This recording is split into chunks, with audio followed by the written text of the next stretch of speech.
Accordez-vous une pause un instant et écoutez-moi avec la plus grande attention. Ce que je m'apprête à vous révéler dans les prochaines minutes pourrait bien tracer la frontière ténue entre une vieillesse lucide et brillante, pleine de joie de vivre, et une lente descente vers les ombres de l'oubli. Bonjour à tous, chers amis. Je suis le docteur Philippe Moreau et aujourd'hui, je vais faire une exception.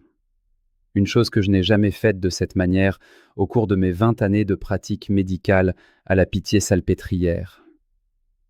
Je ne vais pas me contenter de vous donner des conseils généraux de consultation. Je vais vous inviter à ma table pour partager avec vous, étape par étape, la méthode naturelle que j'ai conçue pour mon propre oncle afin de protéger son cerveau de l'usure du temps. Laissez-moi vous raconter comment cette idée est née. Elle n'a pas commencé dans un cabinet médical stérile, mais autour d'un bon repas. Il y a quelques mois, je me suis assis face à mon oncle Henri, un homme de 69 ans, épicurien et fier. Mais ce jour-là, son regard trahissait une pointe d'inquiétude inhabituelle. Il m'a dit : « Philippe, je vois mes amis changer. Ils perdent leur éclat. Ils commencent à oublier les prénoms de leurs petits-enfants. Ils perdent cette vivacité d'esprit qu'ils avaient autrefois. Je ne veux pas finir ainsi. Je veux vieillir, certes, mais je veux continuer à savourer la vie avec tout mon esprit. » Ces paroles m'ont touché profondément. Il n'avait pas besoin de théories médicales abstraites. Il avait besoin d'un bouclier concret. Il avait besoin que je lui montre des outils réels, issus de la nature et de notre terroir, pour protéger son cerveau. Et à cet instant précis, j'ai compris ma mission. Je devais unir deux mondes, la rigueur de la médecine moderne et la sagesse, la chaleur de la nutrition traditionnelle. Depuis cette conversation, j'ai accompagné mon oncle Henri dans un protocole spécial, basé sur 6 plantes médicinales puissantes. Ce ne sont pas des légendes de grand-mère. Ce sont des herbes qui ont traversé les siècles et que la science moderne valide désormais cliniquement pour leur capacité à préserver la mémoire, restaurer la concentration et raviver l'énergie mentale. Aujourd'hui, je vais vous livrer cette formule. Je vous révélerai quelles sont exactement ces 6 plantes, comment mon oncle les a intégrées dans son art de vivre quotidien et les changements surprenants dont j'ai moi-même été témoin. Et je vous fais une promesse de médecin. Nous ne parlerons ni de pilules miracles, ni de suppléments hors de prix. Nous parlerons de dons simples de la nature que vous avez peut-être vus 1000 fois sur un marché ou même dans votre propre jardin. Mais lorsque vous apprendrez à les utiliser de manière stratégique et gourmande, comme je vais vous le montrer aujourd'hui, elles deviendront la clé pour maintenir votre cerveau à son plein potentiel, même à un âge avancé.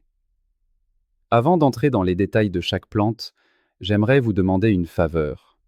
Si vous sentez que ce savoir peut vous aider à mieux prendre soin de vous-même et profiter à vos proches, s'il vous plaît, cliquez sur j'aime et abonnez-vous à la chaîne Vitalité Claire.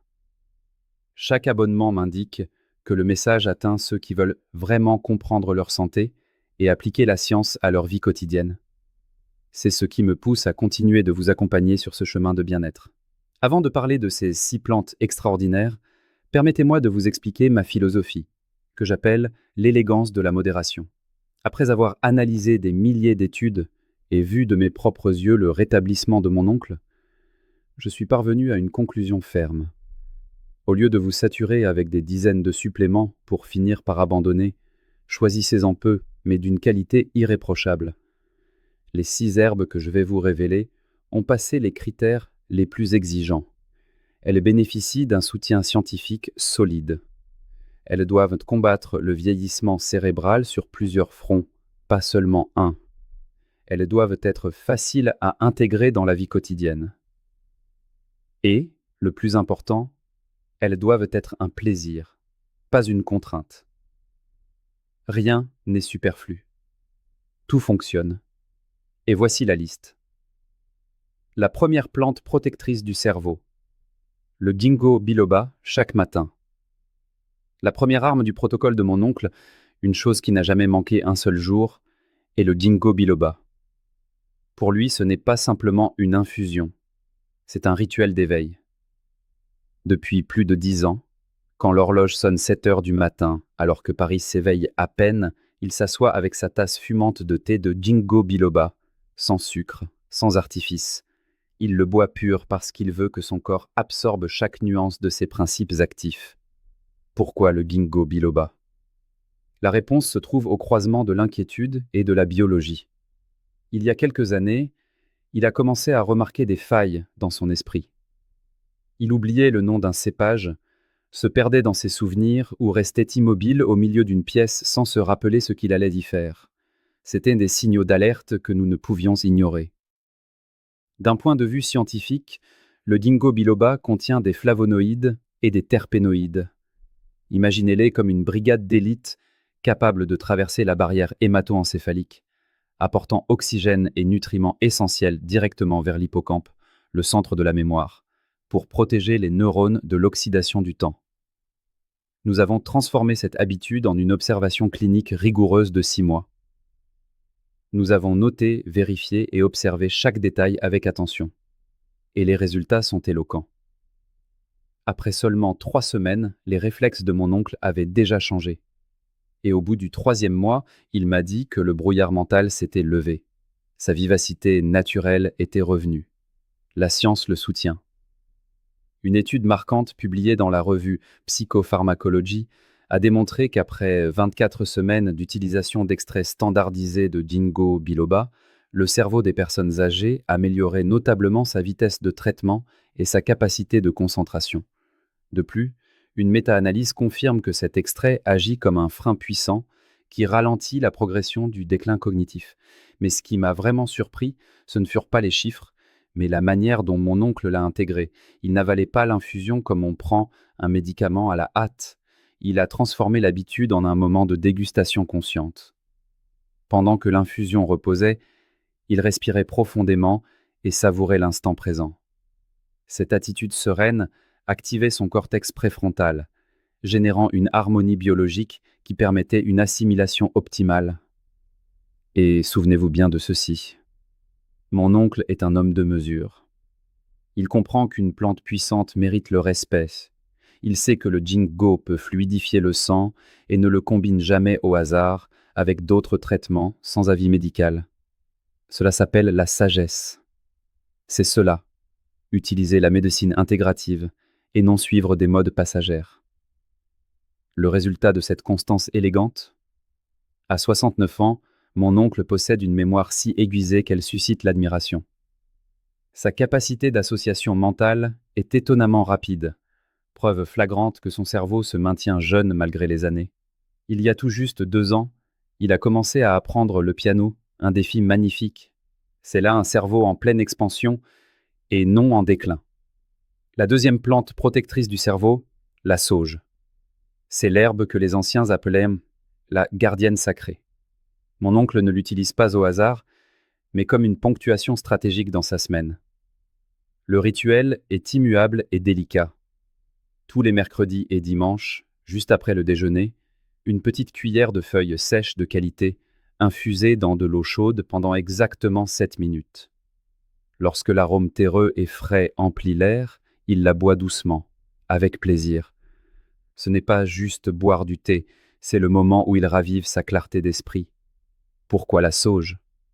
Parce que la science moderne a enfin confirmé l'intuition de nos aïeux. Cette plante contient de puissants composés qui inhibent l'acétylcholinestérase, l'enzyme qui dégrade l'acétylcholine. Souvenez-vous, l'acétylcholine est le messager chimique précieux, responsable de l'apprentissage et de la mémoire. En d'autres termes, la sauge maintient les transmissions cérébrales fluides et précises. Les résultats sont indéniables. Il y a 8 ans, mon oncle m'a confié. Philippe, je lis une page, et je l'oublie aussitôt. Et d'autres chimiques. C'est alors que nous avons intégré la sauge à son hygiène de vie. Le résultat? Une transformation remarquable. En quelques semaines, cette fatigue intellectuelle a disparu. Non seulement il pouvait lire des livres entiers avec plaisir, mais il a retrouvé son assurance dans les débats familiaux, maniant les mots avec agilité. Et la science le confirme. Une étude publiée dans le Journal of Clinical Pharmacy and Therapeutics a révélé que l'extrait de sauge est un catalyseur qui propulse la performance cognitive et l'attention. Même lors d'essais cliniques, les groupes ayant pris de la sauge ont montré une fonction cérébrale et une stabilité émotionnelle supérieure. Mais écoutez comment mon oncle, avec son bon sens habituel, a résumé tout cela. La sauge m'aide à garder le tempo.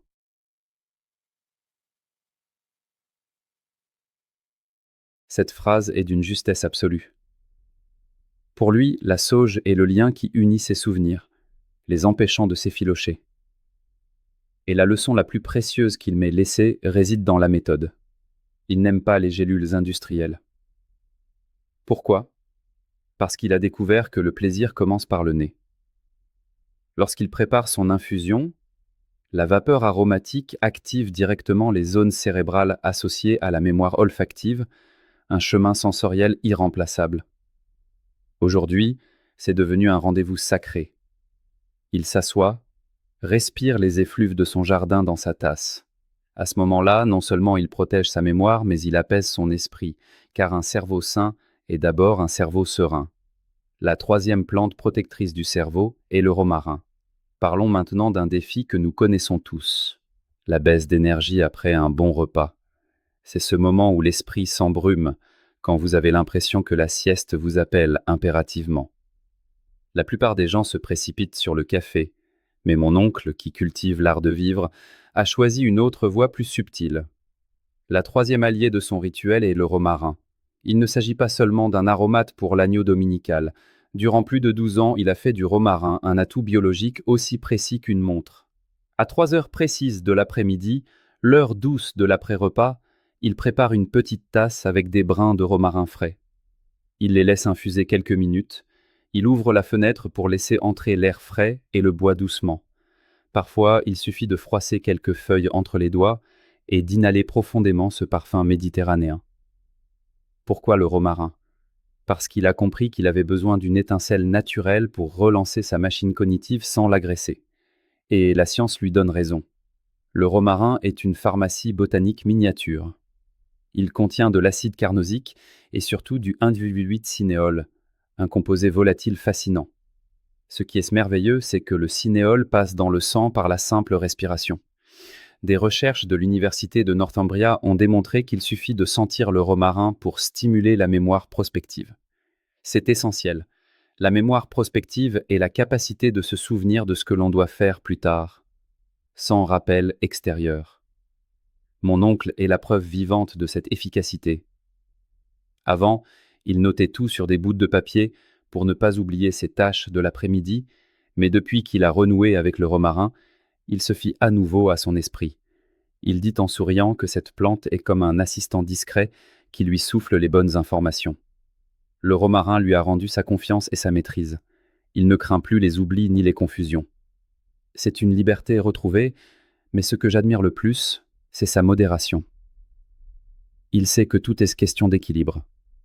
Il ne prend jamais plus d'une petite tasse par jour pour son confort digestif, et en voyage, il emporte toujours un petit sachet de feuilles, son compagnon fidèle. Il appelle le romarin son ancre, qui garde son esprit stable. Ce rituel possède une beauté supplémentaire, celle du partage.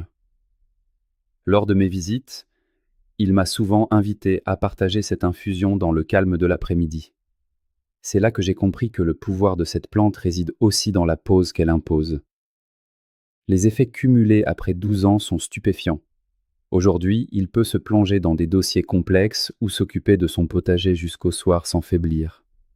Quand on lui demande son secret, il sourit et répond avec cette élégance qui le caractérise. C'est simple. À 3 heures, mon esprit respire le romarin. Xipteuil. La quatrième plante protectrice du cerveau est le bacopa. Nous avons déjà vu 3 piliers, mais ce quatrième est essentiel dans l'architecture de santé de mon oncle. Un nom peut-être exotique, mais qui, en médecine, désigne l'une des plantes les mieux documentées, le Bacopa monnieri, ou brahmi dans la tradition indienne. Pour mon oncle, ce n'est pas une simple herbe. Il l'appelle poétiquement sa méditation liquide. Observez sa méthode. Il ne s'agit pas de boire pour boire. À 16h30, au moment où la lumière commence à changer, il s'accorde une déconnexion totale. Il éteint la télévision, laisse son téléphone de côté et entre dans ce qu'il appelle sa pause Bacopa. Sa précision est celle d'un chef. Il utilise des feuilles de qualité, dose une petite cuillère et, surtout, infuse à 80 degrés. Pourquoi cette température? Parce qu'il sait que l'eau bouillante abîmerait les composés délicats. Il ne fait pas du thé, il extrait le meilleur de la plante. Durant les 15 minutes suivantes, mon oncle s'installe confortablement, sert le thé dans sa tasse préférée et le déguste par petites gorgées, sans distraction moderne, sans anxiété pour le lendemain. Il observe simplement son esprit s'apaiser. La science derrière cette sérénité est passionnante. Le Bacopa est riche en bacocides, des molécules qui réparent et stimulent la communication neuronale. Elles aident le cerveau à tisser de nouveaux liens. De plus, le Bacopa régule la sérotonine, stabilisant l'humeur et créant un rempart contre le cortisol, l'hormone du stress. L'histoire qui l'a mené au Bacopa remonte à une période difficile pour nous tous, les confinements. L'isolement pesait sur son moral. Il m'a avoué qu'il n'arrivait plus à se concentrer sur ses lectures, ni à suivre une longue conversation. C'est alors que je lui ai conseillé cette solution naturelle pour restaurer sa mémoire et son calme. Le Bacopa fut la réponse. Le changement fut progressif mais profond. Après 3 semaines, cette sensation de lourdeur mentale s'est dissipée. Il a senti une légèreté nouvelle dans ses pensées. 2 mois plus tard, il a repris l'écoute attentive de ses opéras favoris, un plaisir qui demande de la concentration pour saisir chaque nuance. Ses observations personnelles rejoignent les données scientifiques. Une étude dans Neuropsychopharmacology a confirmé que la prise de Bacopa améliore significativement la mémoire et la vitesse de traitement de l'information chez les seniors. Une autre analyse a même montré que cette plante favorise la neurogenèse, la naissance de nouveaux neurones, ce que l'on croyait impossible à cet âge. Aujourd'hui, à 69 ans, mon oncle incarne la réussite de cette discipline douce. Non seulement il est lucide, mais il s'initie à la photographie numérique, qui demande logique et mémoire. Il maîtrise les réglages avec une aisance qui le surprend lui-même. Quand je l'interroge sur son secret, il désigne sa tasse de l'après-midi et me dit une phrase qui résume sa vision de la santé. Tu vois, le Bacopa ne fait pas que réparer ma mémoire, il m'offre la paix. Et souvenez-vous, un esprit apaisé est un esprit qui fonctionne à merveille. La 5e plante protectrice du cerveau est le curcuma nocturne. Nous avons exploré 4 piliers, mais le 5e élément du protocole de mon oncle est peut-être le plus gastronomique, non pas parce qu'il est rare, mais parce que son usage élève une simple épice au rang d'élixir de santé. Il s'agit du curcuma. Mais attention, il ne l'utilise pas n'importe comment. Pour lui, c'est un rituel du soir conçu pour préparer le cerveau à sa régénération. Chaque soir, vers 20h, 2 heures avant le coucher, il prépare ce qu'il nomme son lait d'or. Sa recette est pensée comme celle d'un nutritionniste. Il chauffe une tasse de lait végétal, d'amande ou d'avoine. Il ajoute une demi-cuillère de curcuma de haute qualité. Et voici le secret culinaire et médical. Il ajoute toujours un tour de moulin de poivre noir et quelques gouttes d'huile d'olive vierge. Pourquoi? Parce que la curcumine est difficilement assimilable seule. La science a prouvé que la pipérine du poivre booste l'absorption de 2000%, et les lipides de l'huile transportent la curcumine jusqu'aux neurones. L'histoire derrière cette habitude date d'une décennie. Mon oncle se plaignait d'une fatigue mentale le soir venu. Après le dîner, il se sentait lourd, l'esprit confus, et se couchait avec des pensées agitées. Je lui ai alors suggéré ce rituel apaisant. Le résultat ne fut pas seulement une amélioration, ce fut une révélation pour son sommeil. En quelques semaines, il s'endormait paisiblement et se réveillait avec l'impression que son cerveau avait fait peau neuve. Ses souvenirs étaient plus nets et son repos réparateur. La science moderne valide totalement cette approche. Des études dans Frontiers in Aging Neuroscience ont montré que la curcumine est un anti-inflammatoire puissant qui protège le cerveau du stress oxydatif. Mais le plus fascinant est le timing. En buvant ce lait d'or à 20 heures, la curcumine agit au moment où le cerveau entre en sommeil profond. C'est l'heure où le système lymphatique nettoie les toxines accumulées, y compris celles liées à Alzheimer. Le curcuma n'aide pas seulement à dormir, il assiste le grand nettoyage nocturne du cerveau. Il prépare le terrain pour une journée fluide. Aujourd'hui, après 10 ans de fidélité à ce rituel, mon oncle considère son lait d'or comme un investissement sur sa santé future. Cela lui rappelle que vieillir ne signifie pas décliner. C'est un temps de raffinement si l'on soigne les détails. Comme il aime à le dire, ce n'est pas une simple boisson. C'est de l'or liquide qui apaise mes nuits. Et maintenant, alors que les bases quotidiennes sont posées, nous arrivons à la touche finale. Un secret pour le week-end. La 6e plante, le gotu-kola et la régénération dominicale. La 6e plante protectrice du cerveau est le gotu-kola, ou Centella asiatica. Nous terminons ce voyage avec un élément cyclique, presque sacré. Si la semaine est faite d'activités, le dimanche est le temps du repos du guerrier. L'allié de mon oncle pour ce jour est le gotu-kola, une plante vénérée en Orient. Mais attention, mon oncle en fait un usage exclusif. C'est son rituel de renaissance du dimanche matin. Au lever, il prépare son infusion avec une attention particulière. Il utilise des feuilles pures d'une herboristerie de confiance. La recette est minimaliste. 2 feuilles infusées 10 minutes. En buvant, pas de journaux, pas de radio. Il s'assoit face à son carnet de notes personnelles. Pourquoi cette combinaison ? Parce que pour lui, le gotu-kola est le bouton de réinitialisation de l'esprit. Ce choix est biologiquement fondé. Le gotu-kola est riche en triterpènes qui stimulent la production de facteurs de croissance neuronale, favorisent la neurogenèse et réparent les cellules fatiguées par la semaine. De plus, ils améliorent la microcirculation cérébrale et réduisent le cortisol. Ils protègent et calment à la fois. L'origine de cette habitude vient de ce que mon oncle appelait l'épuisement du dimanche. Les charges de la semaine le laissaient vider.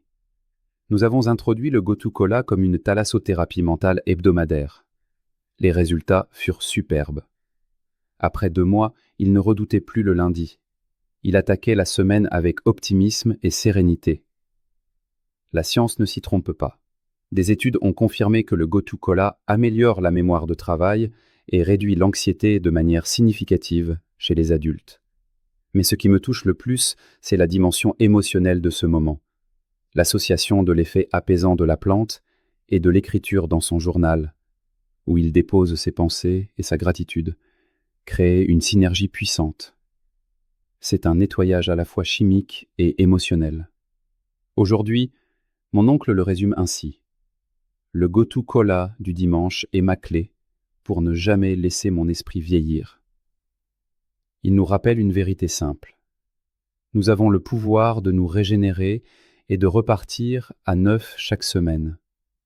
C'est cela, prendre soin de soi. Vivre avec profondeur chaque jour. Maintenant, j'aimerais vous entendre. Parmi ces 6 gardiens naturels, lequel résonne le plus avec vos besoins et quel est votre défi principal ? Écrivez-le dans les commentaires. Je ne les vois pas comme de simples mots, mais comme le début de votre propre histoire de santé. Je m'engage à vous lire et à vous guider. Pour vous assurer la meilleure qualité, j'ai sélectionné dans la description des liens vers des sources pures et fiables. Souvenez-vous, la qualité de ce que vous ingérez détermine la qualité de vos cellules. L'histoire de mon oncle Henri prouve une vérité essentielle. Une vieillesse épanouie n'est pas qu'une question de gènes, c'est le fruit de choix conscients et joyeux. Chaque tasse de ginkgo, chaque arôme de romarin, chaque lait d'or sont des messages d'amour envoyés à votre cerveau. Je te protège, je te nourris, continue de m'accompagner. Si ces conseils vous ont été utiles, abonnez-vous à la chaîne Vitalité Claire et mettez un « j'aime ». Partagez cette vidéo pour diffuser ces ondes positives. Et ne vous arrêtez pas là. Le chemin vers la santé continue. Je vous invite à découvrir mes autres vidéos sur la mémoire et la nutrition. Je suis le docteur Philippe Moreau. Merci de votre confiance et à très bientôt pour cultiver ensemble votre vitalité.